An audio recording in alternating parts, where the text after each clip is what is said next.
Cool. And can we do one more? Yep. Torobaka is a collaboration between Israel Galvan and myself. We were looking for music that had two timelines. One of them is the horizontal time, which is man-made time, Christianized time, westernized time, masculine time, clock time. And that's what I mean by man-made time. It's the horizontal line. And we were also looking for the vertical line, which was the spiritual time, ritualistic time, life and death time, seasonal time, nature time. And so we were looking for that music that referenced both aspects, because in Indian music you have both. You have the spiritual and you have the scientific. And this is where, you know, in a sense, working with Bernhard, he was the first artist I chose, collaborator, in terms of the musicians. He has a real understanding of both. And it was very important that all the artists that we were working with would be able to understand that clash. You know, it's like looking at Tokyo. It's like a hammerhead, you know, the eyes of a hammerhead. One side is going towards the past, the other side is equally going towards the future. So this sense of the horizontal and vertical had to find that clash, which our generation is facing now.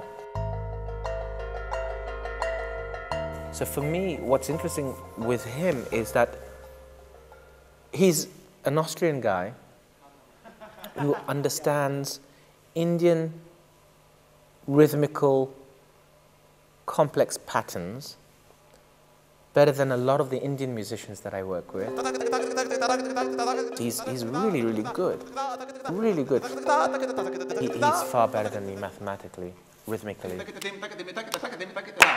I would say, look, can you just show me this phrase or teach me something about this? And he's generous enough to share it with me.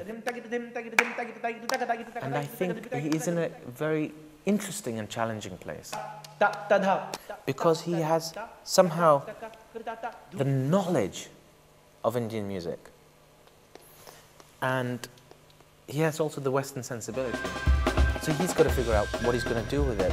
And I think what's really important is that he continues to move constantly,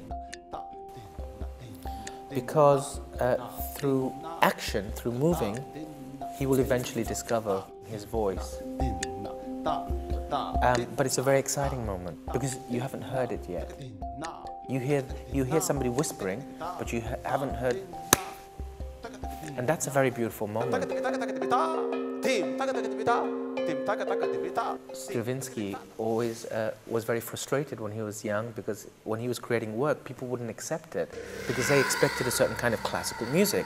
And I think that's kind of where Bernhard is at. He has a collection of stuff that he knows very, very well. It's not someone you can fool. He hasn't learnt it on a superficial level. That's wonderful about him. He's like a free thinker. And I think that gives him a sense of unknown. And he feels comfortable in the unknown. And that's a great place to be for an artist.